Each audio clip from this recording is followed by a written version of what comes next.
আরও ৭৭ জনকে বাংলাদেশে পুশিন করেছে ভারতের সীমান্তরক্ষী বাহিনী বিএসএফ। এর মধ্যে সিলেটে ৫৩, সুনামগঞ্জে ১৭ ও লালমনিরহাটে আটক ৭ জন। এ নিয়ে আরও জানাতে সিলেট থেকে যুক্ত হচ্ছেন সহকর্মী রানা মজুমদার। রানা, এই যে পুশিন করা হচ্ছে এ নিয়ে বিজিবি বা প্রশাসন কি বলছে, আর যাদেরকে পুশিন করা হচ্ছে বা বিজিবি যাদেরকে আটক করছে তাদের পরিচয় শনাক্ত করা গেছে কিনা? বান্ডেল থাকলে প্রতি সেনমানিতে টাকা বাঁচবে। বিকাশ সেনমানি বান্ডেল কিনে জিতুন প্রতি লেনদেনে।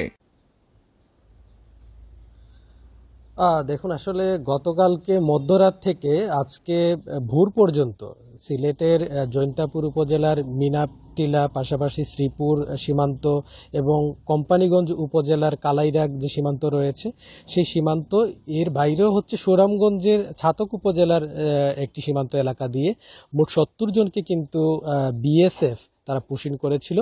এবং এই পুশিনের ঘটনায় এই ৭০ জনকেই কিন্তু আসলে বিজিবি আটক করতে সক্ষম হয় এবং বিজিবির যারা আভিযানিক দল রয়েছে এবং বিজিবির যারা সংশ্লিষ্ট কর্মকর্তারা যারা রয়েছেন তাদের সঙ্গে আমরা এইসব বিষয়ে কথা বলেছিলাম। তারা জানিয়েছেন যে আসলে আপনি জানেন যে সীমান্তে কিন্তু উত্তেজনা বাড়ছে, পাশাপাশি বিভিন্ন সীমান্ত এলাকা দিয়ে কিন্তু এভাবে পুশিনের ঘটনাগুলো নিয়মিতই ঘটে যাচ্ছে।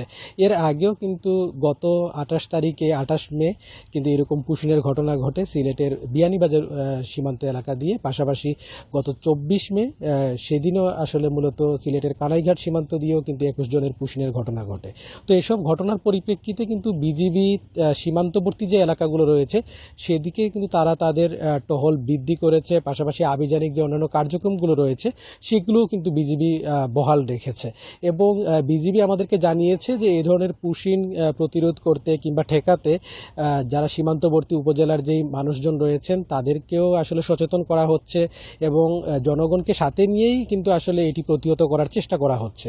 এবং যখনই এ ধরনের পুশিনের মতো ঘটনা ঘটে তখন কিন্তু এই যে অবৈধ যারা অনুপ্রবেশ করেছিল বাংলাদেশে তাদেরকে কিন্তু আটক করে সংশ্লিষ্ট থানায় নিয়ে যাওয়া হচ্ছে। পাশাপাশি তাদের পরিচয় শনাক্ত করার জন্য যে কার্যক্রমগুলো, তাদেরকে তালিকা তৈরি করা, তাদের এবং তাদের আত্মীয় স্বজনের সঙ্গে যোগাযোগ করে তাদের বাড়িঘরের ঠিকানা এগুলা লিপিবদ্ধ করা, এইসব কার্যক্রম কিন্তু চলমান থাকে। এবং এরই পরিপ্রেক্ষিতে এই যে ৭০ জনকে আটক করা হয়েছে ৪৮ বিজিবির আওতাধীন, তাদেরও কিন্তু পরিচয় শনাক্তের কার্যক্রম বর্তমানে চলমান রয়েছে এবং তাদের বেশিরভাগই হচ্ছে কুড়িগ্রাম এবং লালমনিরহাট জেলার বলে জানিয়েছে আমাদেরকে বিজিবি।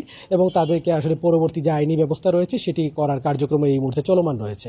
তো এই ছিল আসলে আমার কাছে সিলেট থেকে সবশেষ। সিলেট সহ বিভিন্ন সীমান্ত দিয়ে বাংলাদেশে পুশিন করা হচ্ছে সে খবর জানাচ্ছিলেন সহকর্মী রানা মজুমদার।